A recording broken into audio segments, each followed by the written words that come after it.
Hi guys, Sarah here at Healing Field Farm. Rick is not able to be with us this morning, so I'm going to host the 72nd day of our 100-day homestead challenge. I've already got the goats out and fed this morning. I'm going to get the chickens out and fed, I'm going to get the pigs fed, and then I'm going to go get some water to make sure we have enough for the garden and the trees and the animals later. And I'll show you how we do that.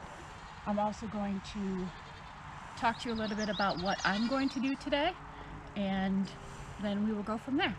So let's get the chickens out and then let's get the pigs fed.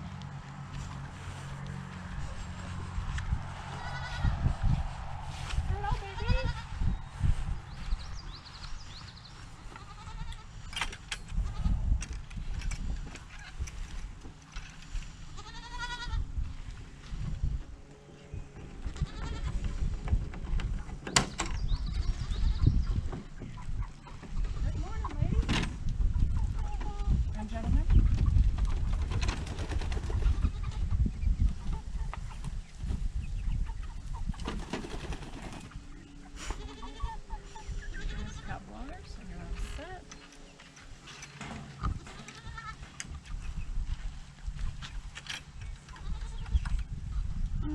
Got some treats here for the pigs. Got some yogurt and some banana. I'm sure they will enjoy it.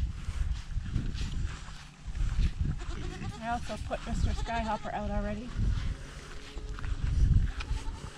Come on, piggy.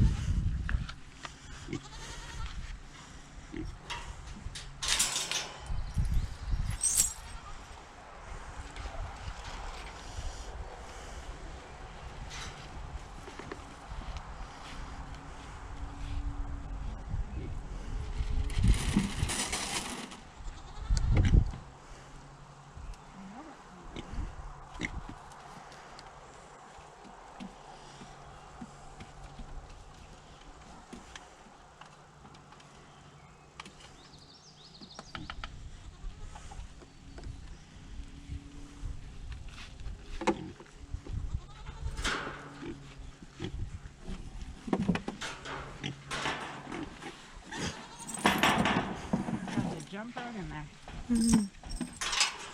Okay, so we got the pigs fed, we got the goats out, they've had their bottle, the bunnies out, the chickens are fed. I'm going to check on the chicks, the dogs have all been fed, the cats have all been fed, so everybody's been fed. I'm going to go and load up my car with some buckets and I'll be right back. Okay guys, so I got my car loaded up. I'm going to give you a little see what it looks like here. I got about 8 5-gallon buckets in there. That's what we have empty right now.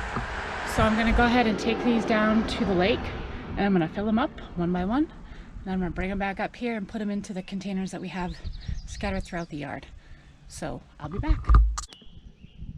Okay guys, so here we are at the lake. Let me just gotta see this before I go and get all this water. Like I said, it's 10 minutes from the house. It's got a boat launch. This also happens to be the place where Rick and I go kayaking. Beautiful lake. The loons are always out here. It's quiet, not too busy. So let me just show you. I think there's a car pulling up behind me. All right, so here we go. Here is the lake. It's a very good sized lake. When we came out kayaking last week, we went way down that way. Kind of bends when you get to that side, so. Alright, so what I typically do is take my car, I back it up to the boat launch, I take all the buckets out, I use one bucket to fill all the other buckets, get the lids on them, and get it loaded and get it out of here. So I'm going to do that, and then I'll show you what it looks like before we go. Okay guys, so I got all the buckets filled up. Here they are, all 8 of them. Got them all filled. So I'm going to go ahead, get these back home, get them dumped into the other containers, and then I will go ahead and get going on the other projects for today. Alright, so I just wanted to add, you know, I was thinking while I was getting all this water and getting into the car that when Rick and I moved up here and decided to hold off on getting a well to kind of save some money and that we could just bring water in, it wouldn't be that big of a deal. Most days it's not. But some days it's a pain in the butt. But that's the price that you pay when you want to, homestead or try to live off grid. That's the trade-off. We live up in this beautiful place in Maine. We're surrounded by nature. We have a nice piece of land. We have a beautiful house. We're fortunate enough that I can come down to this lake and grab some water when we need to. We're also able to go to our church and grab water when we need to. So that's the trade-off. We are looking at getting a well in. Don't think it's going to happen right away, but it is something that we're looking into doing. So this month marks 3 years that Rick and I met. We met in May. We were married in September. He was living in New Hampshire at the time. I lived in southern Maine. We decided to stay at my house in southern Maine, running water. We had a toilet that flushed, everything we needed. So, like I was saying, he moved in to southern Maine with us, running water, plumbing, everything we needed. We had both come from not great marriages. Not going to get into details, not going to bash anybody. It was no one's, it is what it is. But didn't really plan on meeting him. It just kind of happened, and it just took off from there. A lot of people say that we're kind of the same person, which is eerie, but true. He brings out the qualities in me that I have trouble bringing out, and I think I do the same for him. So we complement each other really well. Similar pasts that were not so great, but we both had the same dreams and ideas of what we wanted our future to look like.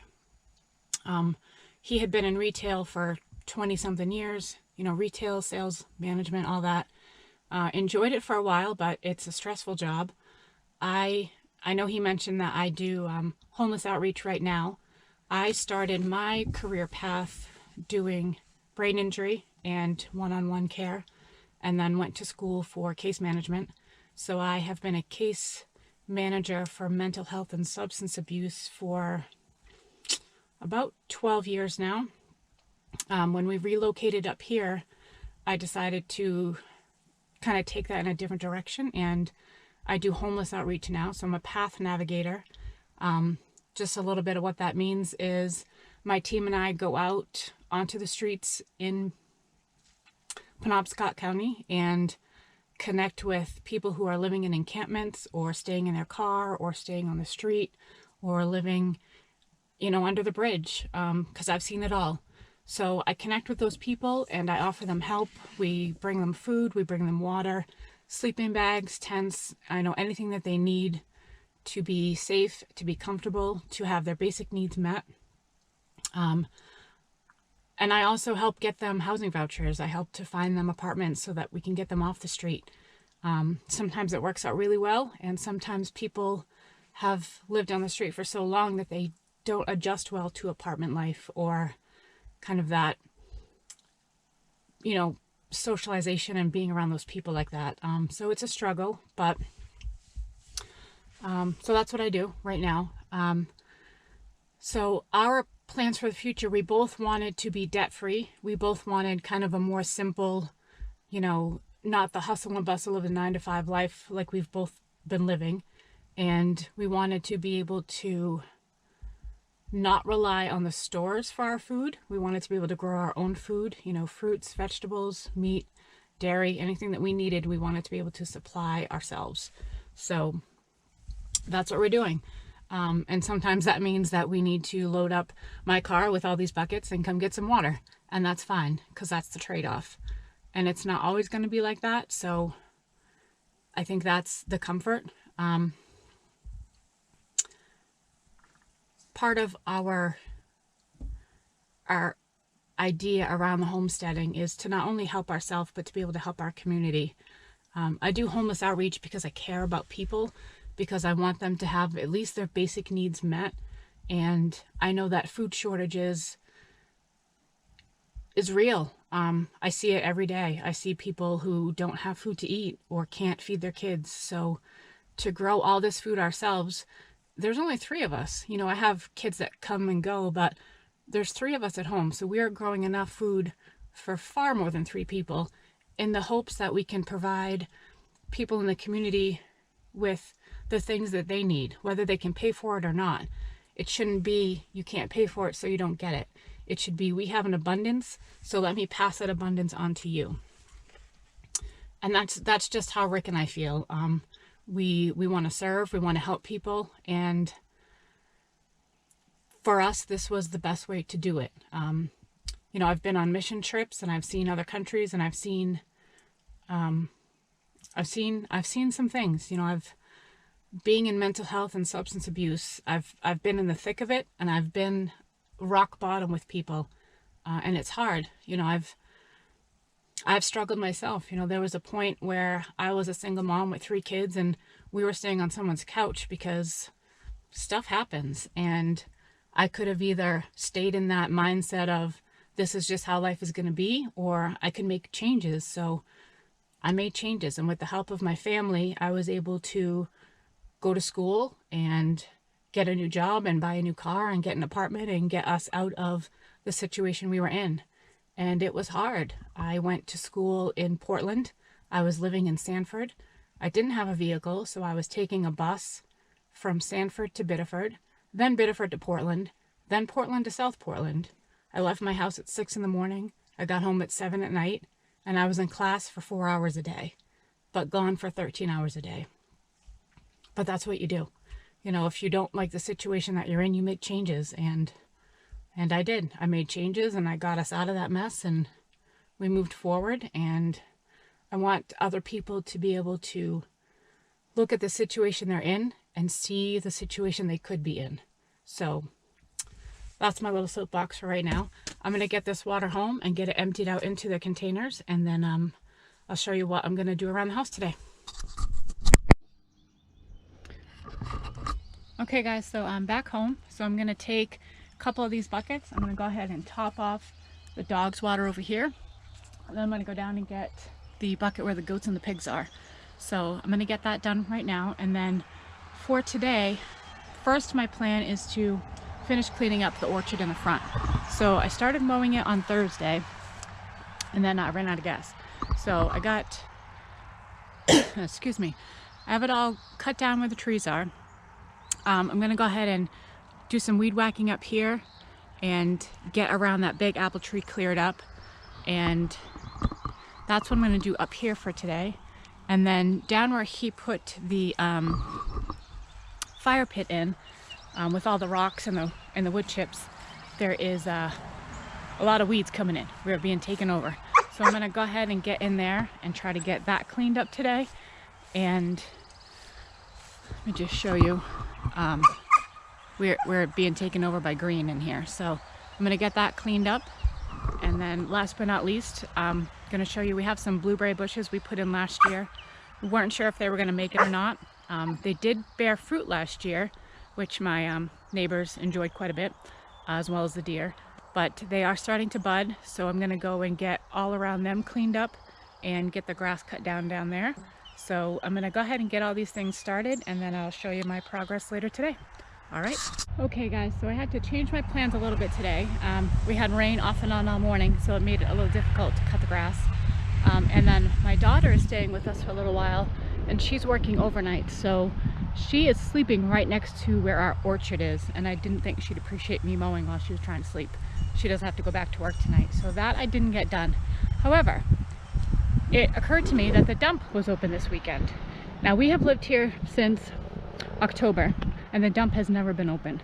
So as you can imagine, we have accumulated some stuff to throw out. So I did do 3 dump trips this morning. I have 2 more to do. Rick has his truck, so I wasn't able to get everything I needed to.